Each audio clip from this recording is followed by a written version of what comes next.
በሐረር ከተማ እየተካሄደ ያለው የልማት ስራ የአካባቢን ጸጋ በመጠቀም ብልጽግና እንዴት እንደሚመጣ ማሳያዎች ናቸው ሲሉ ጠቅላይ ሚኒስትር ዶክተር አብይ አህመድ ተናገሩ።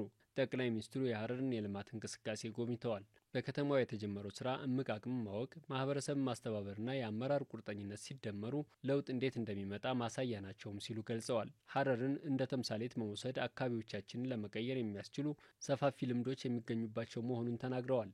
ከእነዚህም ውስጥ የአመራር ቁርጠኝነት፣ ታሪካዊ ሀብትን አውቆ ማልማት፣ ጥንታዊ አካባቢን አናቦ ማዘመንና አካባቢያዊ ልዩ ጸጋን ለቱሪዝም መጠቀም ከማሳያዎቹ ጥቂቶቹ ናቸው ብለዋል። በአካባቢ ጸጋ አካባቢን ማስዋብ ሐረር ላይ የውስጥ ለውስጥ መንገዶች የተሰሩት በሐረር ድንጋይ ተጠርበው መሆኑና ሐረር በቆዳ ስፋት ከብዙ ክልሎች ያነሰች ብትሆንም ጠባብን ቦታ የሚያሰፋው ሰፊ አመለካከት መሆኑን በተግባር አሳይተዋል ብለዋል። እነዚህ ሁሉ ስራዎች ሀብት እንዲያመነጩ ምቹ ሆቴሎች ያስፈልጋሉ ያሉት ጠቅላይ ሚኒስትሩ ኢንቨስተሮችን ስቦና አበረታቶ ንግዱን ማቀላጠፍ ይገባል ሲሉም አክለዋል። በከተማ የተሰሩ ስራዎች ዘላቂ እንዲሆኑ በገጠሩ የሌማት ትሩፋት ይበልጥ መስፋፋት አለበት ነው ያሉት። ዘመናዊ ግብርናና የግብርና ተዋጽኦ ማቀነባበሪያዎች እንዲፈጠሩ መትጋትና የአካባቢውን ገበያ ማነቃቃት ያስፈልጋል ነው ያሉት።